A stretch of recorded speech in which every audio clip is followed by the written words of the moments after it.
Good morning dear student. आज আমরা উপস্থিত হয়েছি মুক্ত শিক্ষা কেন্দ্র তেলিপুকুর পূর্ব বর্ধমান এই শিক্ষা প্রতিষ্ঠানে। আজকে আমরা রবীন্দ্র মুক্ত বিদ্যালয়ে এইচএসের ইতিহাস সাবজেক্টের যে অধ্যায়টা নিয়ে আগে আলোচনা করেছিলাম সেই অধ্যায়ের শেষ অংশ অর্থাৎ গুপ্ত সাম্রাজ্য নিয়ে আলোচনা করব। আগের ক্লাসগুলোতে আমরা গুপ্ত সাম্রাজ্যের আগে পর্যন্ত অর্থাৎ প্রথম চ্যাপ্টার বা প্রথম অধ্যায়ের অন্তর্ভুক্ত ইতিহাসের ধারণা গুপ্ত সাম্রাজ্যের আগে পর্যন্ত আমরা আলোচনা করেছিলাম। সেখানে আমরা কি কি আলোচনা করেছিলাম সেটা একটু বলি। সেখানে প্রথমেই এখানে তোমাদের যে নতুন বইগুলো দিয়েছে এখানে প্রথমে যেটা বলা হয়েছিল ইতিহাসের ধারণাতে, সেখানে ইতিহাস কোন সময় থেকে শুরু হচ্ছে অর্থাৎ প্রাক ঐতিহাসিক যুগ, ঐতিহাসিক যুগ এইগুলো আলোচনা করা হয়েছিল। ইতিহাসের কিছু উপাদান নিয়ে আলোচনা করা হয়েছিল। ঠিক তারপরে আলোচনা করা হয়েছিল ওই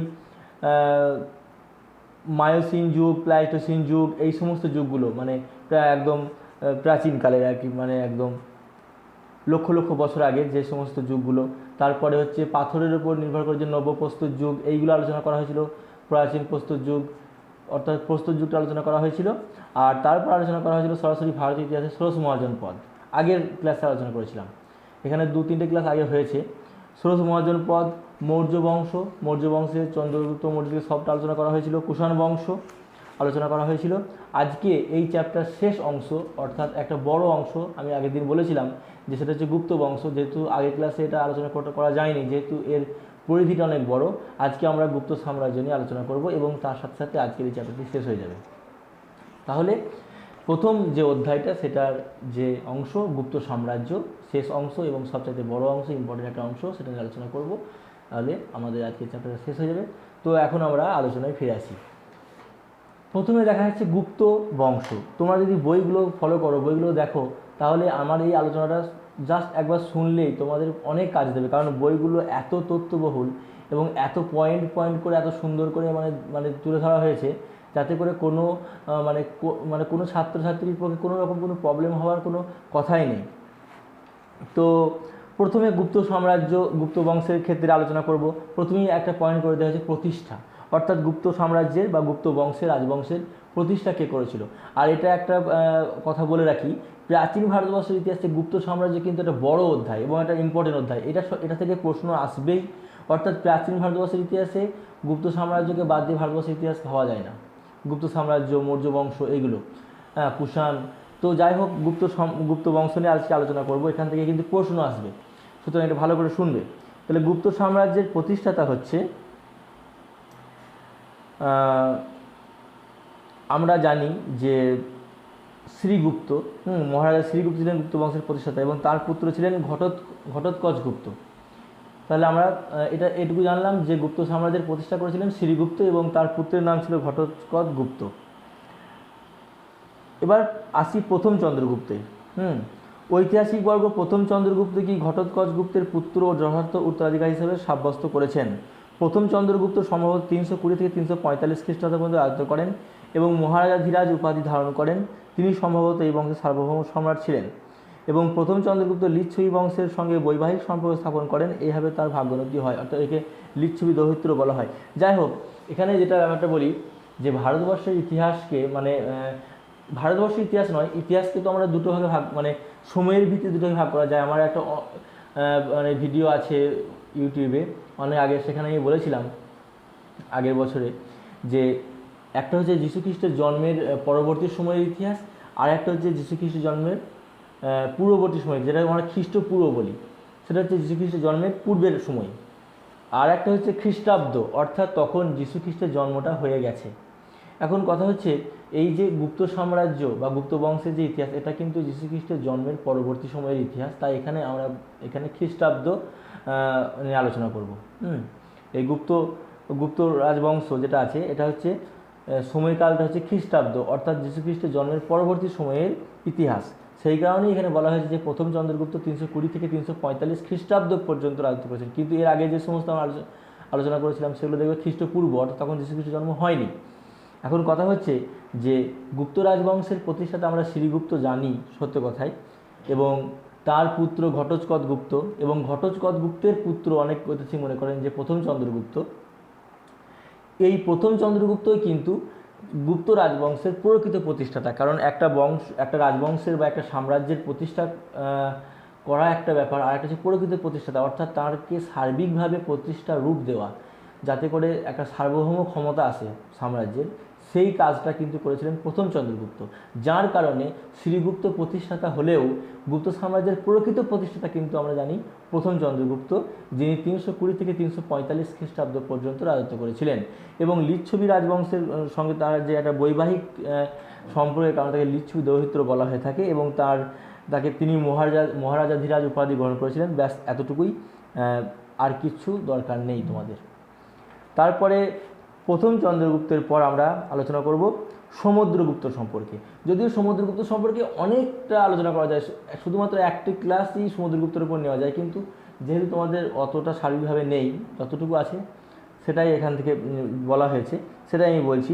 সমুদ্রগুপ্ত চন্দ্রগুপ্তের লিচ্ছবি মহিষী কুমার দেবীর গর্ভে জন্মগ্রহণ করেন এবং পিতার দ্বারা উত্তরাধিকারী মনোনীত হয়ে গুপ্ত সিংহাসনে আরোহণ করেন।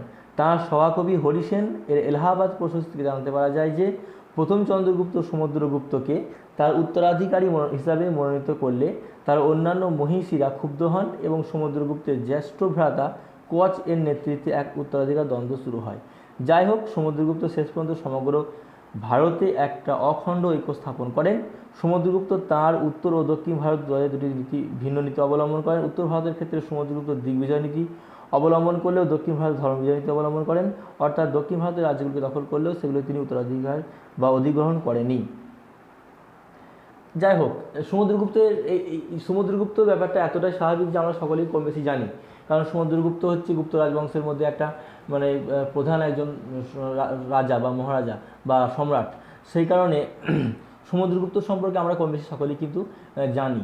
সমুদ্রগুপ্ত হচ্ছে প্রথম চন্দ্রগুপ্তের পর সিংহাসনে ছিলেন, অর্থাৎ প্রথম চন্দ্রগুপ্ত তার জীবিত অবস্থায় কিন্তু সমুদ্রগুপ্তকে সিংহাসনের উত্তরাধিকারী হিসেবে মনোনীত করে গিয়েছিলেন। কিন্তু যেহেতু তার অন্যান্য স্ত্রীরা বা তাদের সন্তানরা কিন্তু তাদের সঙ্গে কিন্তু একটা দ্বন্দ্ব হয়েছিল, এবং সমুদ্রগুপ্তের জ্যেষ্ঠ ভ্রাতা বড় ভাই কচ এর নেতৃত্বে একটা উত্তরাধিকার দ্বন্দ্ব শুরু হয়েছিল। শেষ পর্যন্ত সমুদ্রগুপ্ত এই দ্বন্দ্বে জয়লাভ করে এবং শেষ পর্যন্ত সিংহাসন আরোহণ করে। এবং সমুদ্রগুপ্তের সহকবি হরিসেন যে রচনা করেছেন এলাহাবাদ প্রশস্তি, এই এলাহাবাদ প্রশস্তি থেকে আমরা কিন্তু সমুদ্রগুপ্তের রাজত্বকাল সম্পর্কে একটা বিরাট বা বড় ইতিহাস কিন্তু আমরা জানতে পারি। এই সমুদ্রগুপ্ত লিচ্ছবি দৌহিত্র কুমার দেবীর গর্ভে জন্মগ্রহণ করেছিলেন এবং ইনি ছিলেন প্রথম চন্দ্রগুপ্তের পুত্র। সমুদ্রগুপ্তের ক্ষেত্রে যেটা বড় প্রশ্ন আসে সেটা হচ্ছে তার রাজ্য বিস্তার নীতি, রাজ্য জয় নীতি। সমুদ্রগুপ্ত সমগ্র ভারত জুড়ে যে একটা সাম্রাজ্য স্থাপন করতে পেরেছিলেন, সেক্ষেত্রে তিনি উত্তর ভারত জয় এবং দক্ষিণ ভারত জয়ের ক্ষেত্রে দুরকম নীতি গ্রহণ করেছিলেন। যেমন হচ্ছে উত্তর ভারতের ক্ষেত্রে দিগ্বিজয় নীতি অর্থাৎ যুদ্ধনীতি, এবং দক্ষিণ ভারতের ক্ষেত্রে ধর্মবিজয় নীতি অর্থাৎ ধর্মনীতি গ্রহণ করেছিলেন। এবং দক্ষিণ ভারতের রাজ্যগুলিকে বা দক্ষিণ ভারতের উপর তিনি তার আধিপত্য বিস্তার করার পরেও কিন্তু তিনি সাম্রাজ্যগুলিকে নিজের সাম্রাজ্যের অন্তর্ভুক্ত করেনি, সেই কারণে একে গ্রহণ মোক্ষ নীতিও বলা হয়ে থাকে। অর্থাৎ তিনি প্রভাব বিস্তার করলেন, সেগুলোকে সব জয়লাভ করলেন, কিন্তু তিনি সেগুলোকে সরাসরি তার সাম্রাজ্যের অন্তর্ভুক্ত করলেন না। অর্থাৎ তাদের যে সেই সমস্ত রাজ্যের রাজাদের বশ্যতা তারা যে স্বীকার করলো তাতেই তিনি সন্তুষ্ট হয়েছেন, এবং তারা সেই সমস্ত রাজ্যের রাজারা তাকে কর দিতে সম্মত হয়েছিলেন। তিনি তাতেই সন্তুষ্ট হয়েছিলেন, কারণ তিনি দেখেছিলেন যে দক্ষিণ ভারতের সুদূর রাজ্যগুলির উপর আধিপত্য বজায় রাখা সম্ভব নয় একটি সাম্রাজ্যের অধীনে। সেই কারণে তিনি তাদের বশ্যতা স্বীকারই খুশি হয়েছিলেন, এবং তাদের সেই সমস্ত রাজারা তাদেরকে সমুদ্রগুপ্তকে কর প্রদানে অঙ্গীকারবদ্ধ হয়েছিল। এবার উত্তর ভারতে তিনি কোন কোন রাজ্য জয় করেছিলেন? উত্তর ভারতে সমুদ্রগুপ্ত গ্রাস করেন, সেগুলি হচ্ছে অহিছত্রের অচ্যুত, মথুরার নাগসেন, পদ্মাবতীর গণপতিনাগ, দিল্লির কোটা পরিবার ও পরে রুদ্রদেব, মতিল, নাগদত্ত, নন্দিন, বলবর্মন, চন্দ্রবর্মন ছিলেন বাংলার বাঁকুড়ার শুশুনিয়া অঞ্চলের রাজা। এটা কিন্তু একটা ইম্পর্টেন্ট প্রশ্ন। চন্দ্রবর্মন ছিল বাংলার অর্থাৎ আমাদের বাঁকুড়া জেলার শুশুনিয়া পাহাড় যে আছে না, সেই শুশুনিয়া অঞ্চলের রাজা। এটা হচ্ছে উত্তর ভারত জয়। এবার হচ্ছে দক্ষিণ ভারত জয়। দক্ষিণ ভারত জয়ের ক্ষেত্রে তিনি এখানে এলাহাবাদ প্রশস্তিতে হরিসেন কী বলেছেন না, দক্ষিণ ভারত জয় করে সমুদ্রগুপ্ত যে ধর্মবিজয় নীতি গ্রহণ করেছিলেন, তাকে হরিসেন পরিমক্ষ নীতি বলে অভিহিত করেছেন। এই নীতির বৈশিষ্ট্য ছিল শত্রু রাজ্য অধিগ্রহণ করার পর তাকে মুক্তি দিয়ে পুনরায় তাকে ক্ষমতায় অধিষ্ঠিত করা। দক্ষিণ ভারতের ক্ষেত্রে সমুদ্রগুপ্ত অনুরূপ নীতি অবলম্বন করেন। সম্ভবত সুদূর পাটলিপুত্র থেকে দক্ষিণ ভারতে শাসন করা সম্ভব নয় বলেই সমুদ্রগুপ্ত এই নীতি অবলম্বন করেছিলেন। সমুদ্রগুপ্ত যে কজন রাজাকে পরাজিত করেন তাদের মধ্যে অর্থাৎ দক্ষিণ ভারতে কোন কোন রাজাকে পরাস্ত করেছিলেন? এক হচ্ছে কোশলের মাহেন্দ্র, মহাকান্তরের ব্যাঘ্ররাজ, কৌরলের মল্লরাজ, পৃষ্ঠপুরমের মহেন্দ্রগিরি, কত্তুরের স্বামীদত্ত এবং এরণ্ডপল্লের দমন, কাঞ্চির বিষ্ণুগোপ, বেঙ্গির হস্তিবর্মন, এরকমভাবে কিছু রাজার নাম আছে আর কি। তারা দক্ষিণ ভারতে সমুদ্রগুপ্ত জয় করেছিলেন। এবং যেটা বললাম আর কি, যে ওই সমস্ত রাজ্যগুলির বশ্যতা শিকারী তিনি খুশি হয়েছিলেন। তিনি সরাসরি নিজে সাম্রাজ্যভুক্ত করেননি, কারণ তিনি ছিলেন সুদূর পাটলিপুত্র থেকে দক্ষিণ ভারতের একটা রাজ্যগুলিকে তাদের উপর মানে একটা সাম্রাজ্যের অধীনে মানে রাজ্য বিস্তার করা সম্ভব নয়, এটা তিনি বুঝতে পেরেছিলেন। তাই তিনি কিন্তু ওইগুলোকে বশ্যতা স্বীকার করেই তিনি কিন্তু সন্তুষ্ট ছিলেন এবং ওই সমস্ত রাজ্যের রাজারা তাকে কর প্রদানে অঙ্গীকারবদ্ধ হয়েছিল। আরও অন্যান্য রাজ্য তিনি জয় করেছিলেন, যেমন হচ্ছে হরিশ্চন্দ্রের এলাহাবাদ প্রস্তুতি জানতে পারা যায় যে সমুদ্রগুপ্ত অরণ্য অঞ্চল বা আটবিক রাজ্যগুলো জয় করেছিলেন। সীমান্ত এলাকার রাজাদেরও, অর্থাৎ যেগুলোকে বলা হয় প্রত্যন্ত নৃপতি, তাদেরকেও জয় করেছিলেন। উপজাতি কিছু রাজ্য জয় করেছিলেন। শক, কুষাণ রাজারা সমুদ্রগুপ্তের বস্ত্র শেয়ার করেন। তিনি শক দিকে পরাজিত করেছিলেন। কুষাণরা সব সমুদ্রগুপ্তের বস্ত্র শেয়ার করেছিলেন। সমুদ্রগুপ্ত হচ্ছেন দিগ্বিজয়ী সম্রাট এবং গুপ্ত রাজবংশের সবচাইতে উল্লেখযোগ্য এবং প্রধান একজন সম্রাট সমুদ্রগুপ্ত। যদিও দ্বিতীয় চন্দ্রগুপ্ত খুব উল্লেখযোগ্য একটা নাম। তারপর হচ্ছে যে শুধুমাত্র তিনি দেশীয় রাজ্যগুলিকে জয় করেছেন, যে উত্তর ভারত দক্ষিণ ভারত তা নয়, বৈদেশিক সম্পর্ক অর্থাৎ বিদেশের সঙ্গে তার কিন্তু একটা সম্পর্ক ছিলেন, সেখানে তিনি দূত পাঠাতেন, সেটা এখানে বলা হয়েছে। সেখানে কী বলা হয়েছে দেখো, সমুদ্রগুপ্তের খ্যাতি ভারতের সীমা ছাড়িয়ে এর বাইরেও ছড়িয়ে পড়ে। সিংহলের রাজা মেঘবর্ণ তাঁর রাজসভায় দূত পাঠিয়ে বৌদ্ধ গয়ায় একটি মঠ নির্মাণের অনুমতি প্রার্থনা করেন। উপদ্বীপ অঞ্চলে এবং ভারতীয় উপমহাদেশে হিন্দু উপনিবেশগুলির উপর কর্তৃত্ব স্থাপন করে যে কৃতিত্ব দেখান তা সম্ভবত পরবর্তীকালের মুসলিম নৃপতিরাও দেখাতে পারেনি। সমুদ্রগুপ্তের এই বিজয় উৎসব অনিবার্যভাবে অশ্বমেধ যজ্ঞের দ্বারা পালিত হয়। এই উপলক্ষে সমুদ্রগুপ্ত স্বর্ণ মুদ্রা প্রবর্তন করেন। অর্থাৎ সমুদ্রগুপ্তের যে এক দিগ্বিজয়ী জয়, বলা হয়েছে নাকি পরবর্তীকালে মুসলিম রাজারা এতটা মানে রাজ্য বিস্তার বা রাজ্য জয় করতে পারেনি, এবং তিনি শুধুমাত্র ভারতবর্ষ নয়, ভারতবর্ষের বাইরেও বিভিন্ন দেশের সাথে তিনি একটা কূটনৈতিক সম্পর্ক স্থাপন করেছিলেন। ভারতবর্ষের বাইরে বিভিন্ন দেশে তিনি রাজনৈতিকভাবে দূত পাঠাতেন তাদের সঙ্গে সম্পর্ক স্থাপন করার জন্য, এবং তিনি বৌদ্ধ গয়ায় একটি মঠ নির্মাণের অনুমতি প্রদান করেন।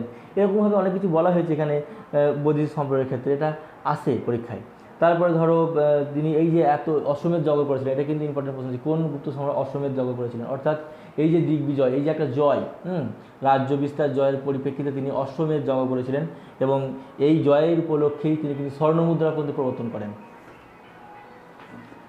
তারপর হচ্ছে কৃতিত্ব, একটা প্রশ্ন আসছে সমুদ্রগুপ্তের কৃতিত্ব। এটা খুব সুন্দর করে একটা সমুদ্রগুপ্তের সঙ্গে বলা হয়েছে। প্রথমে সমুদ্রগুপ্ত সম্পর্কে ব্যাপারটা বলা হলো, তারপরে তার উত্তর ভারত জয়, তার দক্ষিণ ভারত জয়, অন্যান্য রাজ্যগুলি জয়, তার বৈদেশিক সম্পর্ক এবং কৃতিত্ব, অর্থাৎ সমুদ্রগুপ্ত সম্পর্কে একটা টোটালি একটা প্যাকেজ কিন্তু এখানে দেওয়া হয়েছে। সমুদ্রগুপ্ত সম্পর্কে প্রশ্ন এলে কিন্তু এখান থেকে তোমরা লিখবে, খুব সুন্দর করে কিন্তু গুছিয়ে বলা হয়েছে। কৃতিত্ব কী বলা হয়েছে, পিতার কাছ থেকে পাওয়া গাঙ্গেয় উপত্যকার স্থানীয় একটি রাজ্যকে যে বিস্তৃতি দান করেন তা নিঃসন্দেহে ঐতিহাসিকদের প্রশংসা দাবি রাখে।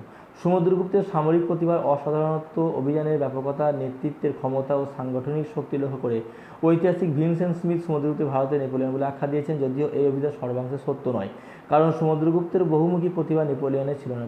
সমুদ্রগুপ্ত বহু কবিতা রচনা করে কবিরাজ উপাধি লাভ করেন। মুদ্রায় তার বিনা বাদনরত মূর্তি দেখে অনুমান করা যায় তিনি সঙ্গীতজ্ঞ ছিলেন। বিখ্যাত বসুবন্ধু তার মন্ত্রী ছিলেন। এখানে যে ঐতিহাসিক ভিনসেন্ট স্মিথ সমুদ্রগুপ্তের যে দিগ্বিজয়ী জয়, তারা রাজ্য বিস্তার নীতি, তার যে পরাক্রমশালী নীতি এবং একের পর এক সমগ্র ভারতবর্ষ জুড়ে তার যে রাজ্য জয় এবং সাম্রাজ্য যে এত বিস্তারের পরিপ্রেক্ষিতে এবং কি বৈদেশিক সম্পর্ক স্থাপন, এরকমভাবে তার যে দিগ্বিজয়ী একটা ব্যাপারের কারণে ঐতিহাসিক ভিনসেন্ট স্মিথ তাকে নেপোলিয়নের সঙ্গে তুলনা করেছেন। নেপোলিয়ন আমরা জানি যে তিনি একজন বিখ্যাত বীর ছিলেন। নেপোলিয়নের সঙ্গে তুলনা করতে তিনি তাকে ভারতের নেপোলিয়ন বলেছেন। নেপোলিয়ন কোন দেশের? ফ্রান্সের, তাই তো। তো নেপোলিয়ন যেহেতু ফ্রান্সের এবং তিনি একজন দিগ্বিজয়ী বীর ছিলেন, মানে একের পর এক দেশ তিনি জয় করেছিলেন, তিনি যুদ্ধনীতিতে অনেক পরাক্রমশালী এবং অনেক জয়ী ছিলেন।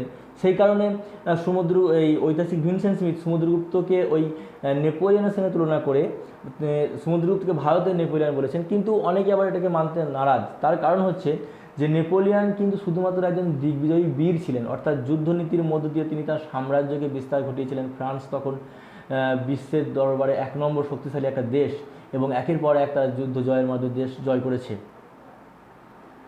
তার পরিপ্রেক্ষিতে অর্থাৎ একজন দিগ্বিজয়ী সম্রাট হিসাবে হয়তো সমুদ্রগুপ্তকে নেপোলিয়নের সঙ্গে তুলনা করে ভারতের নেপোলিয়ন বলা যায়, কিন্তু নেপোলিয়নের শুধুমাত্র ওই গুণটাই ছিল। কোন গুণটা? অর্থাৎ তার যুদ্ধ জয়ের যে নীতি, অর্থাৎ তিনি পরাক্রমশালী একজন বড় বীর ছিলেন। কিন্তু সমুদ্রগুপ্তের কিন্তু আরও অনেক অনেক গুণ ছিল, যেমন তিনি বাঁশি মানে সঙ্গীতজ্ঞ ছিলেন, মানে তিনি গান নাকি অনেকে বলেছেন যে তিনি গান রচনা করতে পারতেন, গান শুনতেন, একজন সঙ্গীত বিশেষজ্ঞ ছিলেন, গান রচনা করতেন। এমনকি তিনি কি বলে তোমার কবিতা লিখতেন, তাই তাকে কবিরাজ উপাধিও বলা হয়েছে। অর্থাৎ এই যে গুণগুলো, কবিতা লেখা, গান শোনা, গান রচনা করা, ছবি আঁকা, এইগুলো হচ্ছে মানে ব্যক্তিগতভাবে সমুদ্রগুপ্তের কিন্তু একটা বিশেষ গুণ, যার কারণে এইগুলো থেকে তাকে নেপোলিয়নের থেকে এগিয়ে রাখে। ওই কারণে অনেক ঐতিহাসিক তাকে ভারতের এই সমুদ্রগুপ্তকে নেপোলিয়নের সঙ্গে তুলনা করতে নারাজ। কারণ শুধুমাত্র দিগ্বিজয়ী বীর হিসাবে, একজন পরাক্রমশালী রাজা হিসাবে হয়তো সমুদ্রগুপ্তের সঙ্গে নেপোলিয়নের মিল আছে, কিন্তু সমুদ্রগুপ্তের বিশেষ কিছু মানে ব্যক্তিগত যে সমস্ত গুণ আছে সেটা কিন্তু নেপোলিয়নের ছিল না, যার কারণে কিন্তু অনেকেই সমুদ্রগুপ্তকে নেপোলিয়নের সঙ্গে তুলনা করতে রাজি নন। এবং বিখ্যাত পণ্ডিত বসুবন্ধু কিন্তু সমুদ্রগুপ্তের মন্ত্রী ছিলেন। জাস্ট এতটুকুই, এতটুকু লিখলেই তোমার মানে সমুদ্রগুপ্তের সঙ্গে যথেষ্ট। এরপর আসি সর্বশেষ এবং সর্বাপেক্ষা উল্লেখযোগ্য সম্রাট গুপ্ত রাজবংশের, তার নাম হচ্ছে দ্বিতীয় চন্দ্রগুপ্ত। দ্বিতীয় চন্দ্রগুপ্ত সম্পর্কে আমরা আলোচনা করব, তাহলেই মোটামুটি গুপ্ত সাম্রাজ্য শেষ হয়ে যাবে এবং তার সঙ্গে সঙ্গে আমরা প্রথম চ্যাপ্টার শেষ করব। এখন আমরা দ্বিতীয় চন্দ্রগুপ্তের সঙ্গে আলোচনা করি। সমুদ্রগুপ্ত তার বহু পুত্রের মধ্য থেকে যোগ্যতার বিচারে দ্বিতীয় চন্দ্রগুপ্তকেই নির্বাচন করেন সিংহাসনের উত্তরাধিকারী হিসাবে।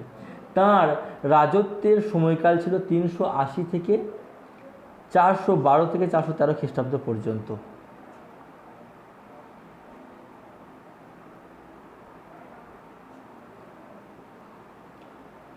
দ্বিতীয় চন্দ্রগুপ্ত মূলত বৈবাহিক সম্পর্কের মাধ্যমে পিতৃদত্ত বিশাল সাম্রাজ্যকে বিস্তৃততর করেন এবং পশ্চিম ভারতের শক রাজাদের উচ্ছেদ করে সরকারি উপাধি ধারণ করেন। এর ফলে গুপ্ত সাম্রাজ্য আরব সাগর পর্যন্ত বিস্তৃত হয়। দিল্লির কুতুব মিনারের কাছে মেহেরৌলি গ্রামের একটি লৌহ স্তম্ভে খোদাই করা লিপি থেকে জানতে পারা যায় চন্দ্র নামে এক ব্যক্তি বাংলাদেশের সম্মিলিত নৃপতিবর্গকে পরাজিত করেন এবং সপ্ত সিন্ধু জয় করে ব্যাকট্রিয় জয় করেন। অনেকে মনে করেন উল্লেখিত রাজা চন্দ্র ইতিহাসের চন্দ্রগুপ্ত একই ব্যক্তি, তবে উল্লেখিত তথ্য সত্য কিনা সে বিষয়ে সন্দেহ আছে। এখানে তেমন কিছু জটিলতা নেই, বোঝানোর কিছু নেই। সমুদ্রগুপ্তের পর তার পুত্র দ্বিতীয় চন্দ্রগুপ্ত সিংহাসনে বসেছিলেন এবং তিনি 380 থেকে 412 বা 13 খ্রিস্টাব্দ পর্যন্ত রাজত্ব করেছিলেন। তিনি শকদেরকে পরাজিত করেছিলেন, তাই সরকারি উপাধি ধারণ করেছিলেন। পরবর্তীকালে দিল্লির কুতুব মিনারের যে লৌহস্তম্ভ সেখানে চন্দ্র নামে একটি রাজার নাম খোদাই করা আছে। অনেকে মনে করেন এই চন্দ্র আর দ্বিতীয় চন্দ্রগুপ্ত একই ব্যক্তি, তবে সে বিষয়ে সন্দেহ আছে। ব্যাস এইটুকুই। সংস্কৃতি ও ধর্ম। আর হ্যাঁ, দ্বিতীয় চন্দ্রগুপ্ত কিন্তু বৈবাহিক সম্পর্ক স্থাপনের মধ্য দিয়ে, অর্থাৎ বৈবাহিক সম্পর্কে বেশি গুরুত্ব দিয়েছিলেন। ওই তোমার রাজ্য জয়ের, রাজ্য বিস্তারের ক্ষেত্রে, রাজ্য প্রসারের ক্ষেত্রে বৈবাহিক সম্পর্কে তিনি অধিক গুরুত্ব দিয়েছিলেন। সংস্কৃতি ও ধর্ম। দ্বিতীয় চন্দ্রগুপ্ত বিক্রমাদিত্য উপাধি ধারণ করেন। যদিও ইতিহাসে অনেক বিক্রমাদিত্যের উল্লেখ পাওয়া যায়, তবু আলোচ্য বিক্রমাদিত্যের সঙ্গে কিংবদন্তির বিক্রমাদিত্যের কোনো মিল আছে কিনা তা বিচার্য। এটা কিন্তু খুব একটা ভজঘট একটা ব্যাপার। এটা নিয়ে কিংবদন্তির বিক্রমাদিত্য এবং দ্বিতীয় চন্দ্রগুপ্ত যে বিক্রমাদিত্য উপাধি ধারণ করেছিলেন একই ব্যক্তি কিনা বা একই ব্যাপার কিনা, বা কিংবদন্তির বিক্রমাদিত্য, এটা নিয়ে একটা প্রশ্ন আছে। শেষ পর্যন্ত ইতিহাসের বিক্রমাদিত্য এবং কিংবদন্তির বিক্রমাদিত্য একই ব্যক্তি বলে অনেকে মনে করেন, কারণ উভয়েরই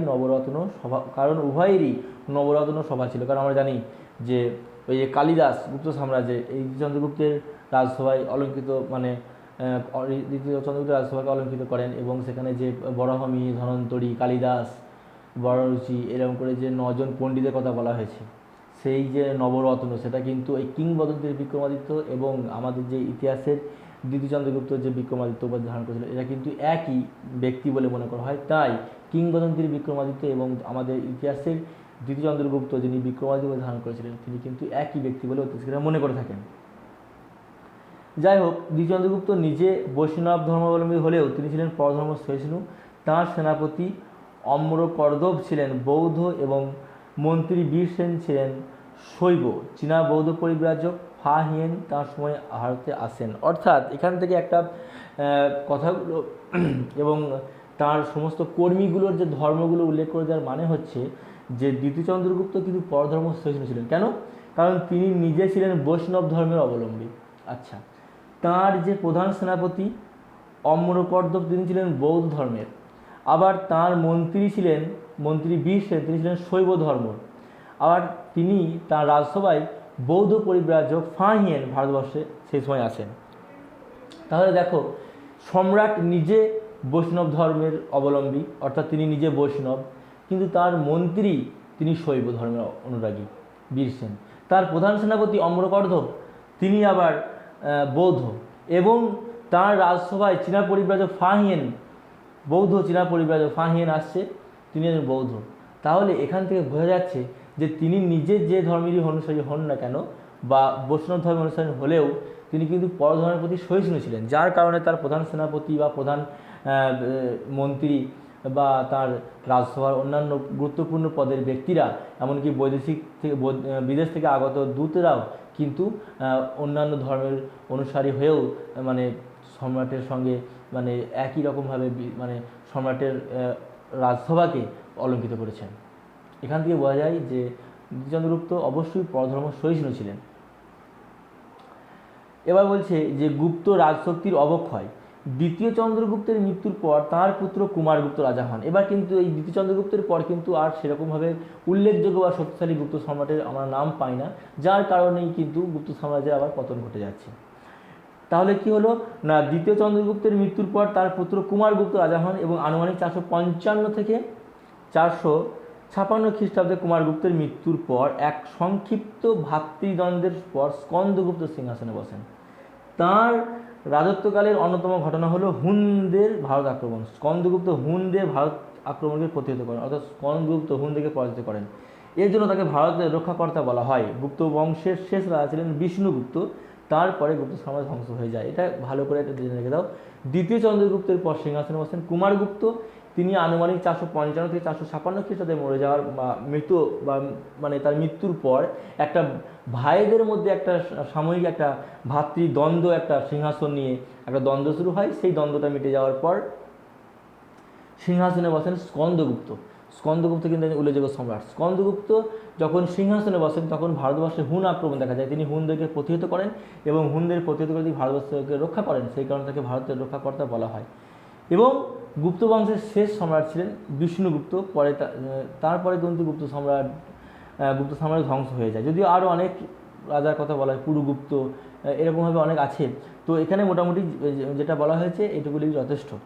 আঞ্চলিক রাজ্যগুলির উদ্ভব। গুপ্ত সাম্রাজ্যের অবক্ষয়ের যুগে যেসব আঞ্চলিক রাজ্যের উদ্ভব হয় তাদের মধ্যে সৌরাষ্ট্রের বলবীর মৈত্রক বংশ, মালবের মান্দাসর রাজ্য, কনৌজের মৌখরী বংশ, মধ্য ভারতের বাকাটক রাজ্য, পরবর্তী গুপ্ত রাজবংশ ও কামরূপ রাজবংশ। অর্থাৎ যেহেতু কেন্দ্রীয় শক্তির অভাব ঘটছে, শক্তিশালী এবং সার্বভৌম গুপ্ত সাম্রাজ্যের এই গুপ্ত রাজার অভাব ঘটে যাচ্ছে,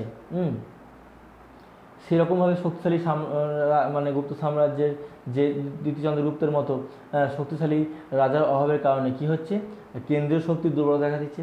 এবং এই কেন্দ্রীয় শক্তির দুর্বলতার কারণে আঞ্চলিক শক্তিগুলো কিন্তু একের পর এক মাথাচাড়া দিচ্ছে এবং তারা সব স্বাধীনতা ঘোষণা করছে এবং স্বাভাবিকভাবেই কেন্দ্রীয় শক্তির পতন ঘটছে, অর্থাৎ গুপ্ত সাম্রাজ্যের পতন ঘটে যাচ্ছে। এটাই হলো গুপ্ত সাম্রাজ্যের সম্পর্কে আলোচনা। এটাই তোমাদের বইয়ে আছে, এর বেশি কিছু নেই, আর এটা লিখলেই যথেষ্ট। তো এর সাথে সাথে কিন্তু তোমাদের চ্যাপ্টারটা অর্থাৎ অধ্যায়টাও কিন্তু ক্লোজড হলো, অধ্যায়টা কিন্তু শেষ হলো। অর্থাৎ আমরা আজকে যেটা পড়লাম সেটা হচ্ছে গুপ্ত সাম্রাজ্যের প্রতিষ্ঠাতা কে করেছিল। আমরা জানি শ্রীগুপ্ত এবং তার পুত্র ঘটোৎকচ গুপ্ত, আমরা সেটা তার নাম জানলাম।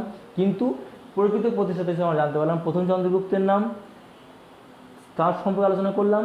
তারপরে এলো সমুদ্রগুপ্ত সম্পর্কে আলোচনা করলাম, এবং তারপরে এলো দ্বিতীয় চন্দ্রগুপ্তের পর শক্তিশালী গুপ্ত রাজার অভাবে, কেন্দ্রীয় শক্তির দুর্বলতার কারণে আস্তে আস্তে আঞ্চলিক শক্তিগুলো স্বাধীনতা লাভ করতে শুরু করলো, এবং আঞ্চলিক শক্তিগুলো মাত্রা দিয়ে তারা নিজেরা স্বভাবে স্বাধীন হয়ে পড়লো, ফলে গুপ্ত সাম্রাজ্যের পতন ঘটলো। আজকে এটাই হচ্ছে আলোচনা। এবং তার সাথে সাথে এই যে প্রথম অধ্যায় বা প্রথম চ্যাপ্টার সেটাও কিন্তু শেষ হয়ে গেল। তাহলে প্রথম অধ্যায়ের যেটা মূল বিষয় আমরা দেখলাম সেটা হচ্ছে যে ইতিহাসের ধারণা থেকে শুরু করে একদম গুপ্ত রাজবংশ পর্যন্ত প্রথম অধ্যায়ে আলোচনা করা হয়েছে, যেটা আমরা 3টে বা 4টে ক্লাসে আলোচনা করলাম। অর্থাৎ আজকে তোমাদের প্রথম অধ্যায় বা প্রথম চ্যাপ্টারটা সম্পূর্ণ আলোচনা শেষ হলো। তোমরা অবশ্যই এই ভিডিওগুলো একবার হলেও শুনবে। শোনার পর যখন বইটা তোমরা পড়বে তখন দেখবে অবশ্যই তোমাদের হয়তো কিছুটা হলেও মানে তোমাদের বুঝতে সুবিধা হবে। তো আজকের মতো এখানেই ক্লাসটা শেষ করছি। পরবর্তী ক্লাসে আমরা আমাদের যে দ্বিতীয় পর্ব অর্থাৎ দ্বিতীয় অধ্যায় প্রাচীন বাংলার রাজনৈতিক ইতিহাস নিয়ে আমরা পরবর্তী অধ্যায়ে বা পরবর্তী ক্লাসে আমরা আলোচনা করব। আজকের মতো এই ক্লাসটা এখানে শেষ করলাম।